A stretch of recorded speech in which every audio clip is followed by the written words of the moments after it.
이제 그 예표라고 하는데 타이폴로지 이제 어떤 용어로 하면은 그러니까 하나님이 그런 예표를 사람들과 사건들과 제도 그러니까 people's 그다음에 instant and institution 그 제도 세 가지를 통해서 하나님의 그 장차올 메시아에 대한 그거를 예표하셨는데 백성들이 이렇게 알기 쉽게 이렇게 이해하기 쉽게 예표하셨는데 그게 지금 그 이제 구약하고 신약하고 이렇게 연결시켜야 되잖아요. 예? 그래서 아주 설명을 참 굉장히 잘하신 것 같아요. 그 구약에. 제가 이제 히브리스를 아니, 룻기를 공부할 때도 그런 식으로 봐야 되잖아요. 이렇게 그 예표가 어떻게 그리스도의 예표가 이런 사람들 속에 또 사건들 속에 제도 속에 나타나는가 이렇게 출애굽기 아주 설명을 아주 잘하신 것 같아요. 네, 아주 히브리서도 원어로 이렇게 하니까 아주 신기하고 그렇게 감추인 부활을 우리가 계속 1년 동안 해왔는데 오늘 아주 정점을 찍어주셨습니다. 여호와 하나님의 이름에 담긴 그것도 그렇고 15장, 16장에 나온 떡과 물 이렇게 해서 구원받고 세례받은 백성들을 인도해 주시는 모든 그 사건 속에 예수님으로 충만한 그런 것을 알게 됐습니다. 그러면은 이렇게 강의 듣고 또 출애굽기 읽으시면서 한 30분, 40분 정도 한번 자유롭게 의견이나 그 은혜 받은 것도 좋고 아니면은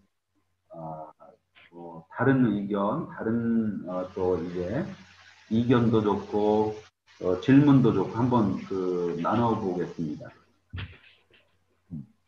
자유롭게 우리 크리스 그럼 예. 히브리어는 거기 모음과 자음이 몇 개나 돼요? 우리가 현대 히브리어에서는 모음을 사용을 하지 않는데 그냥 그러니까 히브리어 고대 히브리어에서는 모음이 다 찍혀 나와 있습니다. 찍혀 나와 있는데 모음이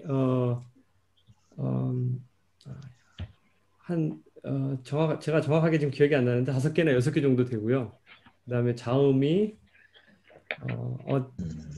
제가 정확하게 모르기 때문에 그거는 나중에 정확한 숫자는 23개 자음이 23개 정도 될 겁니다. 예. 근데 구약에 모음은 5개, 저기 자음이 23개. 근데 구약에 저 성경이 기록될 때는 자음이 안 나오잖아요. 아니 밑에 저 말은 보통 이렇게 밑에 이렇게 뭐라고 하죠?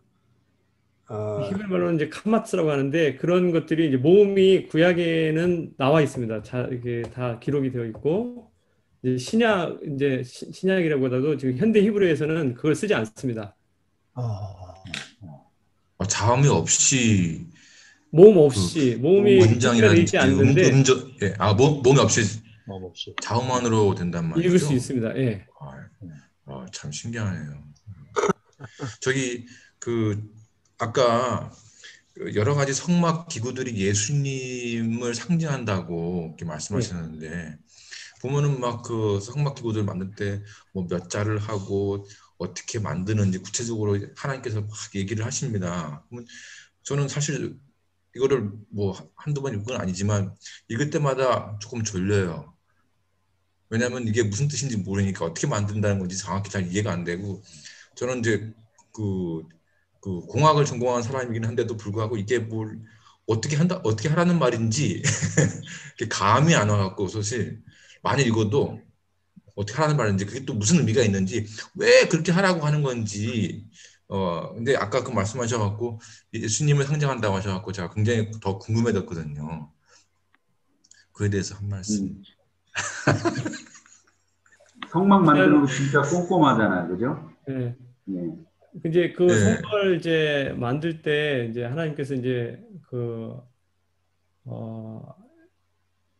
그냥 하나님의 영을 이렇게 사람들에게 부어줘서 그다음에 지혜롭게 이렇게 만들게 하시거든요. 그래서 일단 그것을 재미있게 이렇게 보시려면 그 단위들, 그러니까 거기 보면 이제 단위가 나오지 않습니까? 그 히브리어로 단위가 나오는데 그 단위가 뭘 상징하는 건지 그 정도만 몇 가지만 알아두시면 대충 이렇게 사이즈가 나오거든요. 이 정도면 어느 정도다라는 그런 그 사이즈가 나오기 때문에 그렇게 되면 그렇게 읽으시면 더 흥미롭고 더 재밌습니다. 또 그런 책이 또 따로 있는데 그거 아니더라도 일단 그 단위만 기본적으로 예를 들어서 아마가 나오지 않습니까? 아마는 여기서부터 여기 길이거든요. 이 정도. 그러니까 한 40cm, 45cm. 40cm 정도 되겠네요. 예, 그래서 저기 30아마 저는 그러면 이제 그게 뭐 어떻게 이루어지는지 그것도 근데 물론 중요하겠지만 그것이 상징하는 것, 예, 예를 들어서 그것이 상징하는 그 예수님이라고 하죠. 그 성막의 그 기구들이 다 어떻게 되냐면은 순금으로 된 것도 있고 이렇게 나무에다가 이렇게 금을 입히는 그렇게 된 것들도 많이 있습니다. 근데 나무는 이제 예수님의 인성을 상징하는 거고 금은 예수님의 신성을 상징하는 거거든요. 그러니까 그런 의미도 또 해석할 수 있고 또 그것보다도 이제 그 성막의 그 기능들이 있지 않습니까? 예를 들어서 메노라, 그러니까 그 촛대를 만들 때는 어떤 식으로 만드냐면 촛대를 보면 이렇게 촛대 가운데 해가지고 이렇게 나뭇잎 모양처럼 이렇게 나오지 않습니까? 근데 이거를 뭐 따로따로 이렇게 만들어가지고 이렇게 붙인 게 아니고 순금을 계속 때려가지고 펴가지고 그 모양을 만들어내는 거거든요.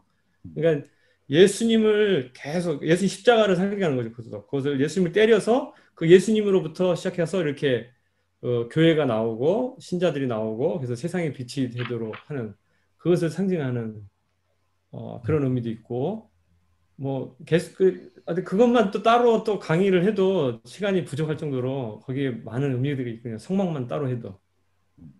그러니까 제 생각에는 그 히브리서 있잖아, 히브리서. 이제 예수님이 보통 이 땅에 계실 때는 그 제사장의 기능을 안 하셨잖아요. 그죠? 저는 그냥 예수님은 그 왕으로서, 그 다음에 예수님이 이제 그 구주요, 그 다음에 Savior, 그 다음에 King, Lord and King, 그 다음에 Priest 이렇게 세 가지 기능으로 이렇게 또 이야기하잖아요. 그런데 이 땅에 계실 때는 주로 이제 그 Savior로서 기능을 하시고, 그 다음에 이제 그 예수님의 그 나중에 왕은 사실은 그 맛만 보여주시고, 후에 재림하실 때 왕으로서, 만왕의 왕으로서의 그런 모습을 이제 보여주는데, 그 다음에 이 땅에 계실 때는 제사장으로서의 그거는 전혀 안 보여주셨거든요. 그런데 이제 그 제사장으로서 보여주신 게 딱 나오는 게 그 십자가에서 이제 피 흘리신 사건 나오잖아요. 근데 그것을 완전히 이렇게 설명한 게 히브리서. 그래서 저는 히브리서하고 그 출애굽기하고 레위기, 특히 구약에 레위기는 이제 주로 예배, 그 예수님의 피, 희생, 제물 이렇게 대해서 많이 나오잖아요. 그러니까 그거를 설명을 잘 하셔서 예수님이 이제 세 가지 기능, 그러니까 완전한 성전이 되시고 하늘에 이 땅의 성전이 아니고 하늘의 성전, perfect 이렇게 템플, 헤븐리 생츄어리가 되시고 또 완전한 희생 제물이 되시고 우리가 이제 희생 제사제가 많이 나오잖아요. 하나님께 나아가는데 세 가지, 그러니까 제사장과 희생 제물과 그다음에 성전이 필요했는데 그 이제 성전, 예수님이 완전한 성전이 되시고 또 예수님 자신이 흠없는 하나님의 아들로서 희생 제물이 되시고, 그러니까 퍼펙트 세크리파이스가 되시고, 그다음에 또 제사장이 필요했는데 제사장은 땅의 제사장은 계속 갈리고 죽잖아요. 그런데 예수님은 이제 성천하셔서 완전히 영원히 살아계시기 때문에 everlasting high priesthood. 그래서 예수님 세 가지 기능을 다 이렇게 한 건데 그거를 구약에서 출애굽기하고 그 레위기에서 그 예표로 나타나 있는. 근데 그걸 예수님을 통해서 그게 다 이루어진 완성이 된. 그래서 우리가 제사장도 필요 없고 인간의 제사장도 필요 없고 또 이거 제물도 필요 없고 또 성전 뭐 예루살렘에 갈 필요도 없고 그러니까 어제 예수님 한 분만으로 하면은 You and the living way 언제든지 하나님께 나아갈 수 있는 예수님 한 분으로 모든 게 다 이루어진 족한 그게 히브리서에 기가 막히게 잘 나타나 있는 것 같아요. 그 나는 히브리서를 공부하면서 이 구약의 출애굽기와 또 레위기에 나타난 그 예수님에 관한 예표가 더 선명하게 확 나타나더라고요. 그러니까 그걸 모르면은 그냥 지루하죠.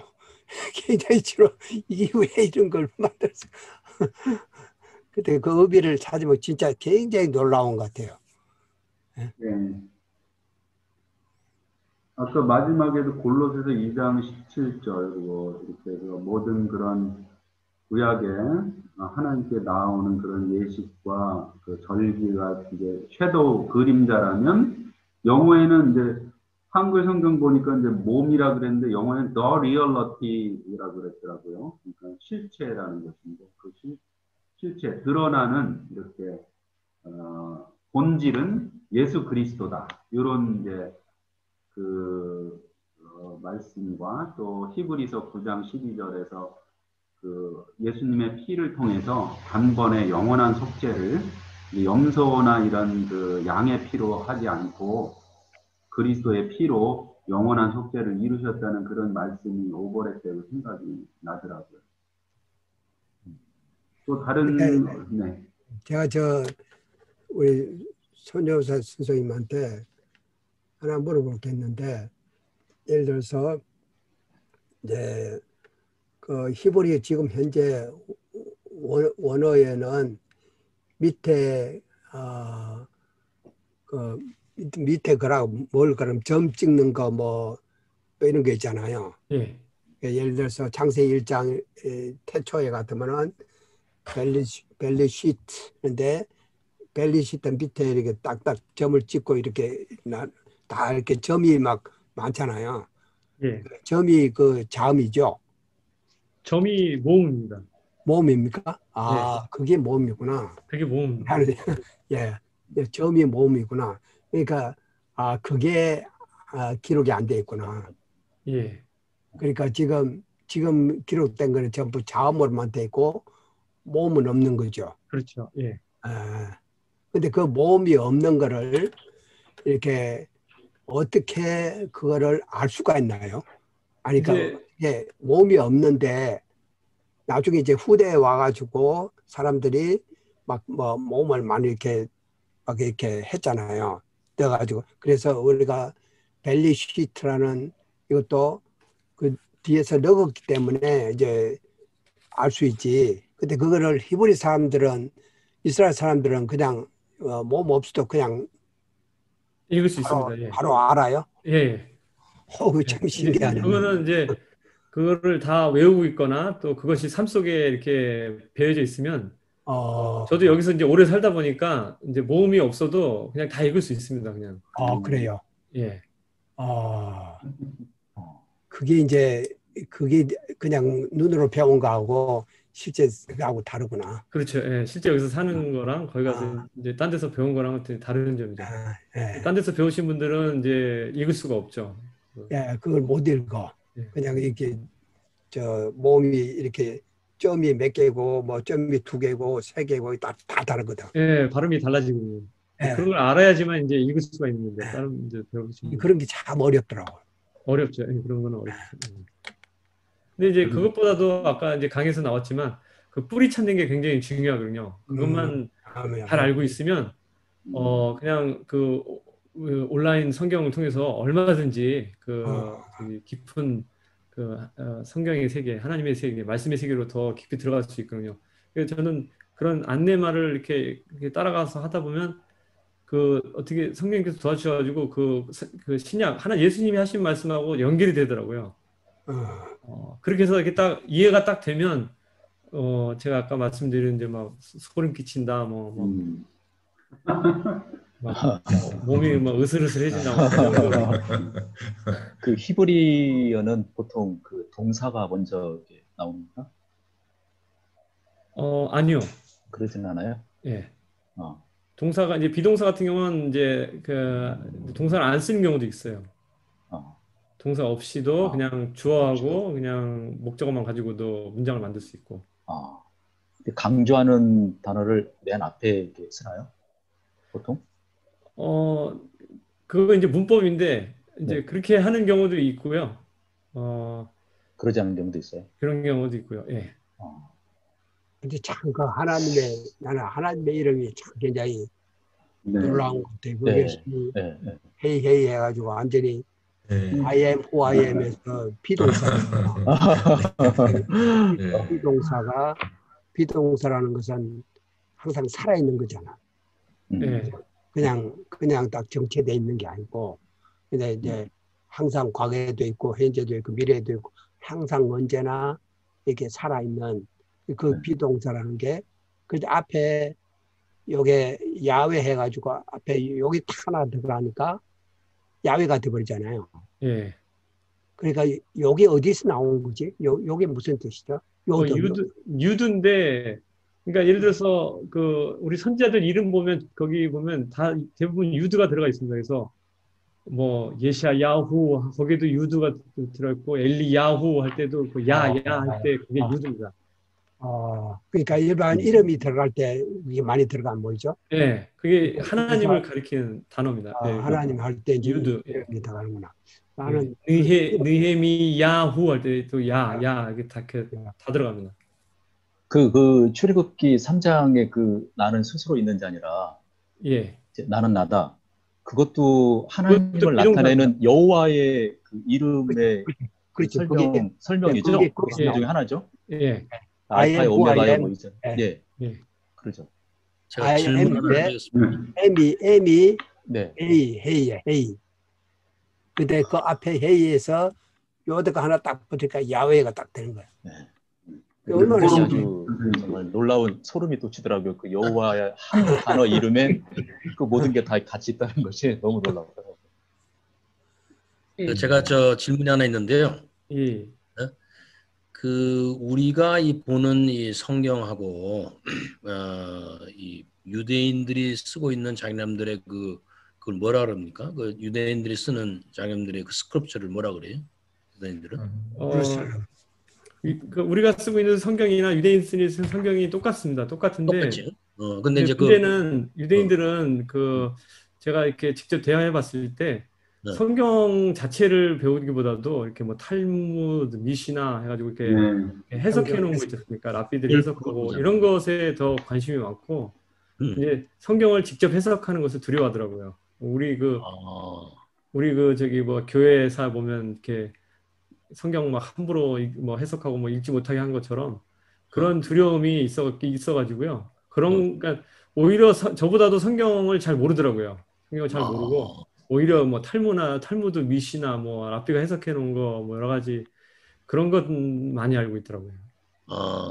그러니까 그 이스라엘 백성 유대인이라 하더라도 실제적으로 창세기 그런 그 레위기 그 성경 원을 읽기보다도 그 탈무드라든지 뭐 미시나든지 그 해석해 놓은 그거를 더 많이 공부한다 이거지. 예, 예. 그거 이제 첫째고, 두 번째 거는 우리가 이 신약을 알고 이제 예수님을 알기 때문에 그거에 비춰가지고 이제 구약 이렇게 보면 이게 참 그 신비롭게 맞는데, 이스라엘의 사람들이 우선은 성경 자체를 보질 않고 그 예수님이라든지 구약을 전혀 모르지 않습니까?